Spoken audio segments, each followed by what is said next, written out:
साथियों, जय भीम, जय भारत, नमो बुद्धाय।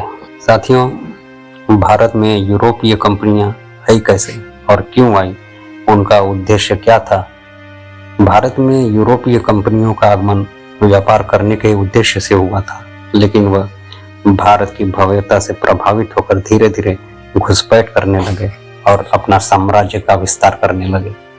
भारत में सबसे पहले पुर्तगाली नाविक वास्को डी गामा ने 1498 ईस्वी में कालीकट के तट पर पहुंचकर भारत और यूरोप के बीच समुद्री मार्ग की खोज की थी। भारत में यूरोपीय कंपनी के आगमन का सही क्रम यह है।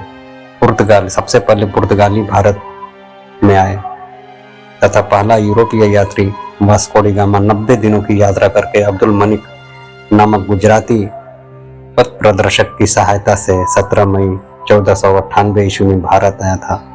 वह इस नए समुद्री मार्ग की खोज करके भारत के पश्चिमी तट पर स्थित कालीकट बंदरगाह पर पहुंचा था, जहां पर उसका स्वागत हिंदू शासक जुमोरिन ने किया। वास्को डी गामा को पहले से व्यापार कर रहे अरबों के विरोध का सामना भी करना पड़ा और 1499 ईस्वी में वह वापस लौट गया। वह जिस माल को लेकर गया था, विशेषकर काली मिर्च, वो उसकी पूरी यात्रा की कीमत के 60 गुना अधिक दामों पर बिका।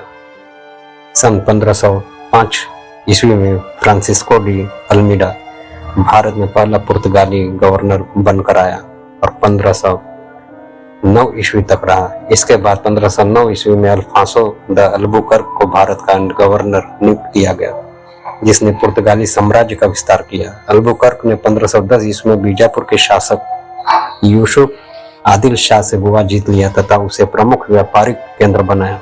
पुर्तगालियों ने अपनी पहली व्यापारिक कोठी प्राचीन में 1503 ईस्वी को खोली थी। 1538 ईस्वी में नीना द कुन्हा गवर्नर बना। उसने राजधानी को कोचिन से गोवा स्थानांतरित किया। 1542 में मार्टिन अल्फांसो डी सूजा गवर्नर बना तथा उसके साथ जेसुइट संत फ्रांसिस्को जेवियर भारत आया। 1961 ईस्वी में ब्रिटेन के युवराज चार्ल्स द्वितीय ने पुर्तगाल की राजकुमारी कैथरीन से विवाह हुआ, जिसमें पुर्तगालियों द्वारा बंबई को अंग्रेजों को दहेज में दे दिया गया। भारत में पुर्तगाली द्वारा मध्य अमेरिका से आलू, तंबाकू, मकई लाया गया था। भारत में जहाज निर्माण एवं प्रिंटिंग प्रेस का सूत्रपात करने में भी पुर्तगालियों का योगदान रहा। डचों का आगमन भारत में पुर्तगालियों के बाद हुआ। डच पहली बार भारत में 1596 में आए थे। 1602 ईस्वी में डच संसद के आदेश अनुसार डच ईस्ट इंडिया कंपनी की स्थापना हुई। डचों द्वारा भारत में पहली कोठी मुसलिपट्टनम में 1605 में स्थापित की गई। इनके अन्य कारखाने पुलिकट, सूरत, इमलीपट्टनम, कारिकल, चिंसूरा, पटना, नागापट्टनम आदि जगहों पर थी। 17वीं शताब्दी में डच महत्वपूर्ण व्यापारिक शक्ति के रूप में रहा।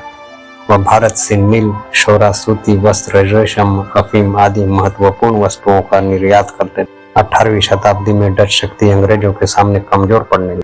अंग्रेजों एवं डच के बीच 1759 ईस्वी में बेदरा का युद्ध हुआ, जिसमें डच शक्ति पूरी तरह ध्वस्त हो गई। 1795 तक अंग्रेजों ने उन्हें भारत से बाहर खदेड़ दिया। अंग्रेज वहीं तीसरे क्रम में यूरोप से आने वाली सभी व्यापारिक कंपनियों में अंग्रेज सबसे अधिक प्रभावशाली थे। इंग्लैंड की महारानी एलिजाबेथ प्रथम द्वारा 31 दिसंबर 1600 को ईस्ट इंडिया कंपनी को अधिकार पत्र प्रदान किया, जिसमें के तहत वह 15 वर्षों तक भारत से व्यापार कर सकते थे। 1609 ईस्वी में भारत में व्यापारिक कोठी खोलने के उद्देश्य से कैप्टन हॉकिंस मुगल बादशाह जहांगीर के दरबार में गया था, किंतु प्रारंभ में उसे अनुमति नहीं मिली। सिपली का युद्ध में अंग्रेजों द्वारा पुर्तगाली को पराजित किए जाने पर जहांगीर कारखाने लगाने के लिए राजी। 1615 ईस्वी में जेम्स प्रथम ने सर थॉमस रो को अपना राजदूत बनाकर जहांगीर के दरबार में पहुंचा। थॉमस रो का एकमात्र उद्देश्य था जहांगीर से व्यापारिक संधि करना और विभिन्न भागों में व्यापारिक कोठी खोलना। अंग्रेजों द्वारा भारत में पहली कोठी सूरत में खोली गई एवं दक्षिण पश्चिम समुद्र तट पर पहली व्यापारिक कोठी 1611 को मुसलीपट्टनम में स्थापित की गई। पुर्तगालियों से दहेज में प्राप्त मुंबई को 1668 में चार्ल्स ड्यूटी ने कंपनी को 10 पाउंड वार्षिक किराए पर दे दिया।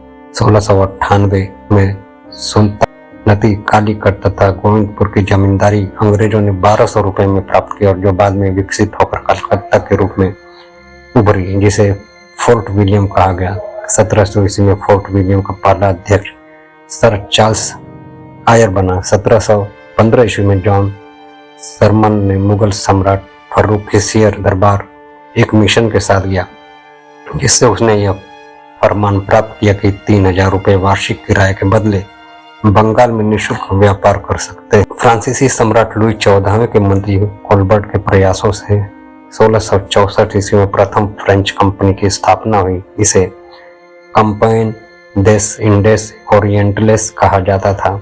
1668 ईस्वी में फ्रैंको कैरो ने औरंगजेब से फरमान प्राप्त कर सूरत में पहला कारखाना खोला। फ्रांसीसी द्वारा दूसरी कोठी मछलीपट्टनम में 1669 में खोली गई।